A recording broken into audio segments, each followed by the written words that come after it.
Welcome back to Secret Message TV. I'm John Kelly from yourinnervoice.com, also the Vancouver UFO Examiner for Examiner.com. With last Friday's release of the Robert Pickton tapes by police, including transcripts, there's a tremendous opportunity for some investigation into those tapes, which are now 8 years old. These are the recordings, particularly of Pickton with his cellmate, the undercover police officer, attempting to elicit confession, a jailhouse confession from Pickton.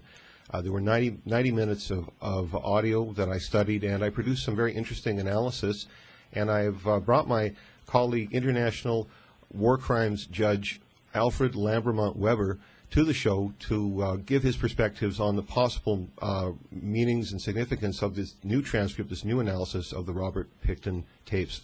Alfred Weber, thank you very much for joining us on the show. John, you know, I'm very happy to join you. I mean, this is a very sad process, and but I'm happy to join you, and I hope that a great deal will come out as a result of this program. Well, not only did I ask you to participate because I recognize your expertise in matters of law, but also due to your connection with the downtown East Side community, which was so impacted by the Pickton events through your work, most notably with Co-op Radio.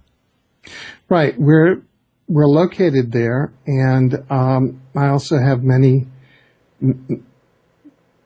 connections who are in the downtown East Side, and I have spoken to people there. And over the years, I've spoken to people about the Robert Pickton case. And I've observed the downtown East Side community with my own eyes. It's right next to the one of the main Vancouver police hubs there, across from the community center at Main and Hastings. So I think that up to 60 young women, mainly First Nations, Aboriginal, in the U.S. they're called First Native American women, disappeared and were presumed murdered or assassinated at the Pickton location. So now this has gone through a process, a judicial process, and as I understand it, an undercover officer of the Vancouver Police Department was introduced into Robert Pickton's jail cell and with a recording device as disguised as a fellow cellmate, and disguised himself as sort of a serial killer type, and in what we classically call in the criminal law entrapment, engaged Robert Pickton in a series of conversations which were taped and which have been released to the public. And there are all sorts of legal concerns and constitutional concerns, as well as what I would call information war or PSYOPs concerns. And I hope we get to cover all of these issues as we go through this. Well, I think that your points are well taken, and it is a strange scenario where Pickton is, as you can see on the tape, is being observed at all hours. It looks like the lights are on constantly at that location, and there's some kind of security camera with an operator viewing all of the activities. It's it's a very kind of a harsh surveillance-focused environment, and so we're working with this canard, this very unappetizing piece of evidence, and yet I feel that there's a responsibility to the community to address this story at this time from my perspective as an investigative reporter in 2002, 2003, when this kind of evidence was first being discussed. It was unavailable to the general public or independent citizen journalists. I had conversations with a writer, I believe, at the Province newspaper in those earlier years regarding audio tape evidence from wiretaps with a Pickton associate in California.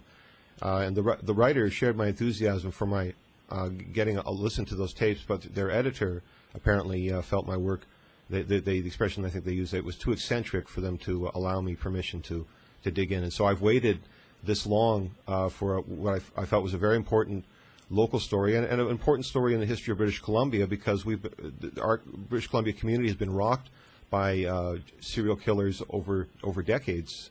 Clifford Olson, notably, from the last generation, a major problem in our communities, and a continual plague. People continue to disappear, even with these individuals incarcerated. The problems don't seem to go away, and the attention, the attention to these individuals in some ways distracts us from what might be deeper underlying causes in our society contributing to these kinds of problems. So I felt it was very important, once the tapes became available, to produce some kind of analysis, to have some kind of discussion, and hopefully bring some new kind of meaning to the situation. That's, again, this is disappearing people, murder and assassination in Vancouver, a port city. These are contemporary issues. Yes, and I think having heard and reviewed some of the audio evidence that you're going to present during this segment, that I believe that it's very telling and is consistent with some of the evidence that was either suppressed at Pickton's trial or was suppressed because of explicit perjury by other witnesses at Pickton's trial. Mm. So why don't we start to dig into the materials that I've prepared, and I have a number of audio clips that I'm going to play, and let's just to lead into the origins.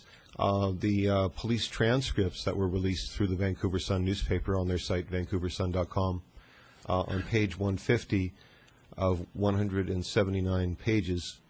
In the dialogue between the undercover officer and Robert Pickton, the officer describes committing murder using a pickaxe, and so this is the audio track of that discussion. I remember the first one I did.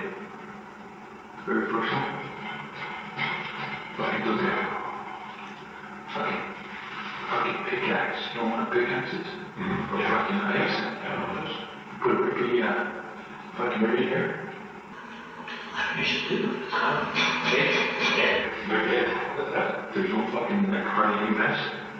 No fucking blood. And fucking hard to detect, eh? Fucking takes cops a while to figure out what the fuck happened to the guy.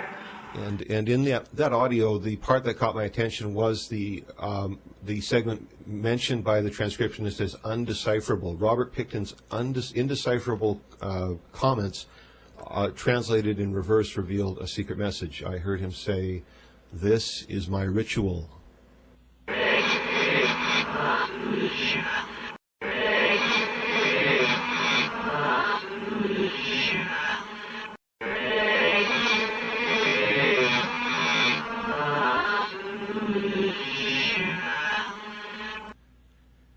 So this trend early on, there's use of repetitive use of this term ritual throughout this new Pickton transcript.